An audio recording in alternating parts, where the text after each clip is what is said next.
दोस्तों आज के इस वीडियो में हम डिस्कस करने वाले हैं कि जब भी आप कोई हेल्थ इंश्योरेंस पॉलिसी परचेस करते हैं तो आपके हेल्थ इंश्योरेंस पॉलिसी में ऐसे क्या क्या एक्सपेंसेस होता है, ऐसे क्या क्या ट्रीटमेंट होते हैं जिसका कवरेज आपको हेल्थ इंश्योरेंस कंपनी नहीं देती है। यानी कि अगर आप उस पर्टिकुलर चीज़ों की वजह से बीमार पड़ते हैं तो उस क्लेम का पैसा आपको इंश्योरेंस कंपनी नहीं देती है। यानी यहाँ पे जो भी एक्सपेंसेस, जो भी ट्रीटमेंट का पैसा आपको इंश्योरेंस कंपनी नहीं देती है, यानी कि जो भी एक्सपेंसेस, जो भी ट्रीटमेंट आपके हेल्थ इंश्योरेंस में कवर नहीं होता है उसको एक्सक्लूजन कहा जाता है। यानी यहाँ पे आज के इस वीडियो में हम ऐसे ही मोस्ट कॉमन 15 एक्सक्लूजन की बात करने वाले हैं। यानी कि मोस्ट कॉमन 15 पॉइंट की बात करेंगे जिसके वजह से अगर आप बीमार पड़ते हैं या तो इंजर्ड होते हैं तो इवन अगर आपका हेल्थ इंश्योरेंस पॉलिसी होगा फिर भी आपको इंश्योरेंस क्लेम का पैसा नहीं मिलेगा। एंड साथ साथ में हम कुछ इंपॉर्टेंट टिप्स की भी बात करेंगे ताकि जब भी फ्यूचर में आप हेल्थ इंश्योरेंस पॉलिसी परचेस करेंगे या तो अपने हेल्थ इंश्योरेंस पॉलिसी को रिन्यू करेंगे या तो किसी और कंपनी में अपने हेल्थ इंश्योरेंस पॉलिसी को पोर्ट करेंगे एंड इस तरीके का इन्फॉर्मेशन आपके पास में होगा तब आप एक अच्छा डिसीजन ले पाएंगे। एंड आप ये भी देख पाएंगे कि क्या क्या आपके हेल्थ इंश्योरेंस पॉलिसी में इंक्लूडेड है, क्या क्या एक्सक्लूडेड है। एंड आपको ऐसे कंपनी से हेल्थ इंश्योरेंस पॉलिसी परचेस करना चाहिए जहां पे ज़्यादा से ज़्यादा चीज़ इंक्लूडेड हो। तो वीडियो काफ़ी इंटरेस्टिंग, काफ़ी नॉलेजेबल है। आपसे रिक्वेस्ट ये है दोस्तों कि वीडियो पूरा एंड तक देखना ताकि कोई भी इंपॉर्टेंट पॉइंट मिस ना हो जाए। तो यहाँ पे सबसे पहला एक्सक्लूजन, सबसे पहला पॉइंट ये है कि जब भी आप कोई हेल्थ इंश्योरेंस पॉलिसी परचेस करते हैं तो सारे ही हेल्थ इंश्योरेंस कंपनी के केसेस में 30 डेज का वेटिंग पीरियड होता है। यानी कि आपने जिस रेट पे इंश्योरेंस पॉलिसी परचेस किया हुआ है उस डेट से लेकर 30 डेज तक अगर आप बीमार पड़ते हैं तो उस केसेस में आपको कोई भी इंश्योरेंस क्लेम का पैसा नहीं मिलेगा। लेकिन एक एक्सेप्शनल केसेस होता है जहां पे अगर आप एक्सीडेंट की वजह से हॉस्पिटलाइज होते हैं तो उस केसेस में आपको इंश्योरेंस क्लेम का पैसा मिलेगा। सेकंड पॉइंट है प्री एग्जिस्टिंग डिजीजेस या तो प्री एग्जिस्टिंग हेल्थ इशू। यानी कि आप जिस डेट पे हेल्थ इंश्योरेंस पॉलिसी परचेस करते हैं उस डेट से लेकर पिछले 48 मंथ तक, यानी कि पिछले के 4 साल, उस 4 साल के बीच में अगर आपको कोई मेडिकल कंडीशन है या तो कोई हेल्थ इशू है यानी कि कोई बीमारी है तो उसको प्री एग्जिस्टिंग डिजीज कहा जाएगा। फॉर एग्जांपल अगर कोई पर्सन सफर करे medical condition like diabetes, hypertension, high blood pressure and policy लेने के पहले उनको ये मेडिकल कंडीशन है तो उसको प्री एग्जिस्टिंग डिजीज कहा जाएगा। एंड यहाँ पे जब भी आप हेल्थ इंश्योरेंस पॉलिसी लेंगे तो आपको इस बीमारी के बारे में हेल्थ इंश्योरेंस कंपनी को पहले से ही बताना पड़ेगा।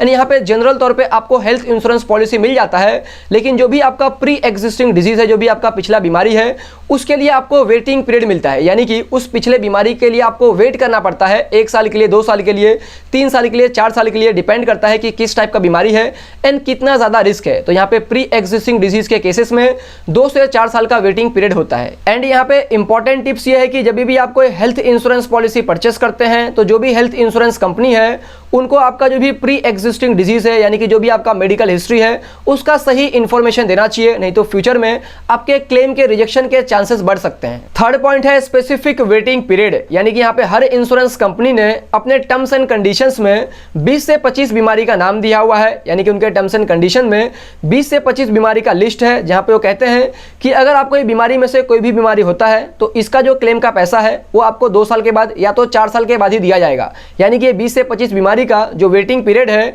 वो 2 से 4 साल का है। यानी कि यहाँ पे किसी किसी बीमारी के केसेस में 1 साल 2 साल का वेटिंग पीरियड है, किसी किसी बीमारी के केसेस में 3 साल 4 साल का भी वेटिंग पीरियड है। डिपेंड करता है वो कौन सा बीमारी है, क्या रिस्क है। For example piles and hernia को 2 साल के बाद ही कवर किया जाता है। एंड यहाँ पे अगर ज्वाइंट रिप्लेसमेंट का इंजरीज है तो उसको 4 साल के बाद में कवर किया जाता है। एंड डिपेंड करता है इंश्योरेंस कंपनीज टू कंपनी, कौन से इंश्योरेंस कंपनी के केसेस में किस बीमारी का कितना वेटिंग पीरियड है। और यहाँ पे एक चीज को ध्यान से समझना है कि जो भी हमने डिस्कस किया कि 30 डेज का वेटिंग पीरियड होता है या तो 1 ईयर, 2 ईयर, 3 ईयर या तो 4 ईयर का वेटिंग पीरियड होता है। ये जो वेटिंग पीरियड है जब आप पॉलिसी परचेस करते हैं शुरुआत के टाइम पे ही लगता है। जब आप अपने पॉलिसी को किसी दूसरे इंश्योरेंस कंपनी में ट्रांसफर करते हैं या तो अपने पॉलिसी को रिन्यू करते हैं तब यहाँ पे आपको वेटिंग पीरियड के लिए वेट नहीं करना पड़ता है जितना आपने ऑलरेडी वेट कर चुके हैं। फोर्थ पॉइंट है जनरल एक्सक्लूजन। यानी कि यहाँ पे जनरल तौर पे कुछ एक्सपेंसेस का क्लेम आपको नहीं मिलता है, जिसमें सबसे पहला आता है hospital registration charges, hospital admission fees, record charges या तो टेलीफोन चार्जेस। इस तरीके का जो भी हॉस्पिटल के एक्सपेंसेस है इसका कवरेज आपको नहीं मिलता है। सेकंड है कॉस्ट ऑफ कंज्यूमेबल आइटम। यानी कि आपके ट्रीटमेंट के लिए अगर कॉटन की या तो बैंडेज की या तो सिरिंचेस की या तो फेस मास्क की या तो सैनिटाइजर की जरूरत पड़ती है तो ये सारे एक्सपेंसेस का जो क्लेम है वो इंश्योरेंस कंपनी आपको नहीं देती है, वो आपको आपके जेब से करना पड़ता है। और थर्ड है ओपीडी एक्सपेंसेस। यानी कि आपको हॉस्पिटल में एडमिट होने की जरूरत नहीं है, आप ओपीडी के थ्रू अगर कोई ट्रीटमेंट करते हैं तो उसका भी एक्सपेंसेस का पैसा आपको जनरल तौर पे नहीं मिलता है। लेकिन अगर आप चाहे तो ये सारे एक्सपेंसेस को क्लेम कर सकते हैं, इसके लिए आपको एडिशनल राइडर वाला बेनिफिट लेना पड़ेगा बाय पेइंग एडिशनल प्रीमियम। अब यहाँ पे फिफ्थ पॉइंट है परमानेंट एक्सक्लूजन। इसके पहले हमने जनरल एक्सक्लूजन को समझा, तो परमानेंट एक्सक्लूजन में कहा यह जाता है कि कुछ ऐसी बीमारी, कुछ ऐसी डिजीजेस जिसको हेल्थ इंश्योरेंस कंपनी कभी भी कवर नहीं करने वाली है, यानी कि बाकी आपके सारे बीमारी को कवर करेगी लेकिन कुछ ऐसी बीमारी होगी जिसको वो कभी भी कवर करने वाले नहीं है। फॉर एग्जांपल, अगर किसी पर्सन को कैंसर था पहले लेकिन अब वो सही हो चुके हैं एंड वो हेल्थ इंश्योरेंस पॉलिसी लेना चाहते हैं, तो यहाँ पे जो हेल्थ इंश्योरेंस कंपनी है उनको यहाँ पे रिस्क होगा कि फ्यूचर में इस पर्सन को फिर से कैंसर हो सकता है। तो यहाँ पे ये भी हो सकता है कि हेल्थ इंश्योरेंस कंपनी उस पर्सन को कहे कि हम आपको हेल्थ इंश्योरेंस पॉलिसी तो देंगे लेकिन आपको कैंसर का कवर नहीं देंगे, यानी कि अगर फ्यूचर में कैंसर की वजह से आपको कोई प्रॉब्लम होता है तो उसका पैसा हम नहीं देंगे। इस तरीके का भी कंडीशन हेल्थ इंश्योरेंस कंपनी डाल सकती है, इसी को हम लोग परमानेंट एक्सक्लूजन कहते हैं। सिक्स्थ पॉइंट है कॉस्मेटिक सर्जरी, यानी कि यहाँ पे अगर कोई पर्सन अपने ब्यूटी को एनहेंस करने के लिए कोई कॉस्मेटिक सर्जरी वगैरह करते हैं तो इस चीज को जनरल तौर पे हेल्थ इंश्योरेंस में कवर नहीं किया जाता है। लेकिन अगर कोई एक्सीडेंट हो गया है जिसकी वजह से इंजरी हो गई है एंड यहाँ पे डॉक्टर प्रिस्क्राइब करते हैं कि कॉस्मेटिक सर्जरी करना काफी नेसेसरी है, जरूरी है, तो इस केसेस में कॉस्मेटिक सर्जरी को कवर किया जाएगा। तो यहाँ पे इंपॉर्टेंट टिप्स ये है कि जब भी आप हेल्थ इंश्योरेंस पॉलिसी लेते हैं तो आप अपने हेल्थ इंश्योरेंस पॉलिसी के टर्म्स एंड कंडीशंस में ये देख लीजिए कि अगर एक्सीडेंट की वजह से कोई इंजरी होता है तो उस केसेस में कॉस्मेटिक सर्जरी कवर्ड है कि नहीं कवर्ड है। सेवेंथ पॉइंट है eye care, dental care and hearing, यानी कि अगर आप अपने आंख का, दांत का एंड कान का चेकअप या तो ट्रीटमेंट करवाते हैं तो इस केसेस में जनरल तौर पे हॉस्पिटलाइज होने की जरूरत नहीं पड़ती है, यहाँ पे ओपीडी के थ्रू ही काम हो जाता है। तो जो हेल्थ इंश्योरेंस कंपनी है इस चीज को जनरली कवर्ड नहीं करती है। लेकिन अगर एक्सीडेंट की वजह से कोई इंजरी होता है, हॉस्पिटल में एडमिट होने की जरूरत पड़ती है, तब इस चीज को कवर किया जाता है। तो यहाँ पे इंपॉर्टेंट टिप्स ये है कि जब भी आप कोई हेल्थ इंश्योरेंस पॉलिसी परचेस करते हैं तो भी बहुत सारी हेल्थ इंश्योरेंस कंपनी ऐसी है जो इस चीज को कवर करती है। तो आपको अपने हेल्थ इंश्योरेंस के टर्म्स एंड कंडीशन में यह देखना है कि इस चीज को कवर किया गया है कि नहीं कवर किया गया है, एंड सिर्फ एक्सीडेंट की वजह से ही कवर किया गया है कि नॉर्मल केसेस में भी कवर किया गया है। एट्थ पॉइंट है expenses related to pregnancy, child birth and abortion. तो एबॉर्शन तो इलीगल है, इस चीज का कोई भी क्लेम नहीं मिलता है, लेकिन यहाँ पे प्रेगनेंसी एंड चाइल्ड बर्थ के केसेस में कुछ इंश्योरेंस कंपनी इसको कवर करती है, कुछ इंश्योरेंस कंपनी इसको कवर नहीं करती है।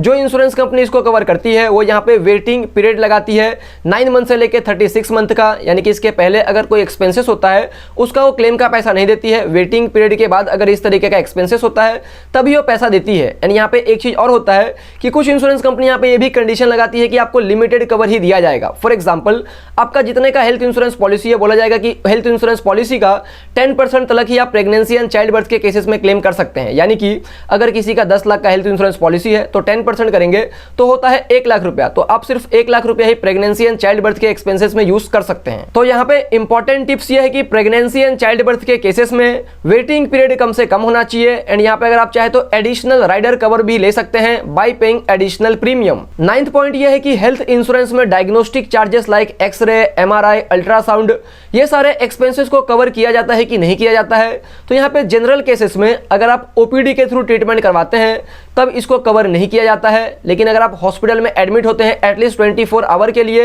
एंड यहाँ पे डॉक्टर प्रिस्क्राइब करते हैं कि ये ट्रीटमेंट के लिए ये रिपोर्ट्स निकलवाना जरूरी है, तो उस केसेस में कवर किया जाता है। तो यहाँ पे इंपॉर्टेंट टिप्स ये है कि आप अपने हेल्थ इंश्योरेंस के टर्म्स एंड कंडीशन में देखिए कि कवर किया गया है कि नहीं किया गया है, या तो आप अपने हेल्थ इंश्योरेंस के जो एजेंट है उनसे कंफर्म कर सकते हैं। 10th पॉइंट है सेल्फ हार्म, सेल्फ इंजुरी, यानी कि अगर आप खुद से खुद को नुकसान पहुंचाते हैं। फॉर एग्जांपल, अगर कोई पर्सन सुसाइड अटेम्प्ट करते हैं, या तो अगर कोई पर्सन इलीगल एक्टिविटी की वजह से इंजर्ड होते हैं, या तो अगर कोई पर्सन ऐसा एक्शन लेते हैं जिसकी वजह से वो इंजर्ड होते हैं, फॉर एग्जांपल मोटर राइडिंग या तो हॉर्स राइडिंग, इस तरीके का कोई भी राइडिंग करते हैं, तो ये सारे केसेस में अगर आप इंजर्ड होते हैं तो इस चीज को कवर नहीं किया जाता है। 11th पॉइंट है ड्रग या तो अल्कोहल कंजम्पशन, यानी कि अगर आपका कोई हेल्थ इशू होता है due to consumption of drug या तो अल्कोहल, तो इस चीज को हेल्थ इंश्योरेंस में कवर नहीं किया जाता है। फॉर एग्जांपल, अगर किसी पर्सन का लीवर डैमेज हो गया है due to over consumption of alcohol एंड बाद में रिपोर्ट्स में पता चलता है कि भाई ज्यादा अल्कोहल की वजह से उनका लीवर डैमेज हुआ है, तो वहां पे उनको क्लेम का पैसा नहीं दिया जाएगा। एंड यहाँ पे इंपॉर्टेंट टिप्स ये है कि आप एक चीज जरूर कंफर्म कर लेना कि अगर अल्कोहल कंजम्पशन की वजह से कोई एक्सीडेंट होता है तो उस चीज को कवर किया जाता है कि कवर नहीं किया जाता है। 12th पॉइंट है नॉन एलोपैथी ट्रीटमेंट, यानी कि ट्रीटमेंट लाइक आयुर्वेदा, यूनानी, सिद्धा, हेमोपैथी,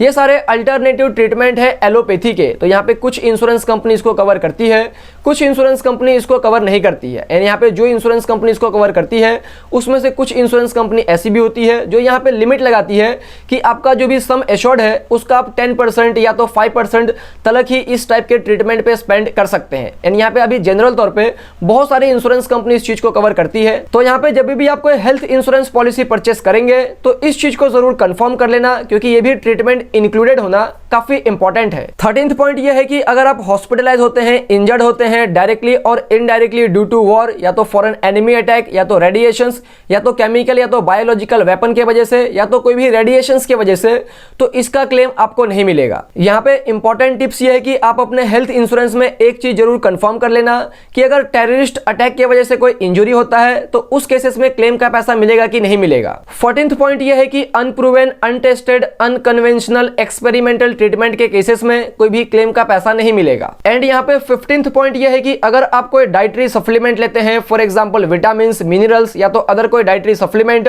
विदाउट एनी डॉक्टर का प्रिस्क्रिप्शन, तो यहाँ पे इस चीज का भी क्लेम आपको नहीं मिलेगा। इस चीज का डिटेल आपके टर्म्स एंड कंडीशन में जरूर लिखा होगा कि किस केसेस में आपको क्लेम मिलेगा, किस केसेस में आपको क्लेम नहीं मिलेगा। एट द एंड दोस्तों कंक्लूजन यह है कि हर एक हेल्थ इंश्योरेंस कंपनी अपने हेल्थ इंश्योरेंस प्लान में क्या क्या चीजों को कवर नहीं करते हैं उसके बारे में जरूर बताते हैं, जो आपको लिस्ट ऑफ एक्सक्लूजन में मिल जाएगा, जहां पे हमने 15 मोस्ट कॉमन एक्सक्लूजन की ऑलरेडी बात कर चुके हैं।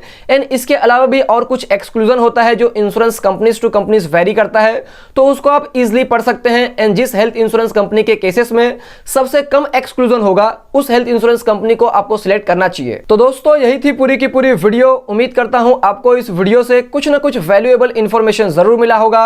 अगर आपको इस वीडियो से वैल्यू मिली है तो वीडियो को जरूर लाइक करना, चैनल को सब्सक्राइब करना एंड इस वीडियो को अपने फैमिली, फ्रेंड, रिलेटिव में जरूर शेयर करना। जय हिंद दोस्तों।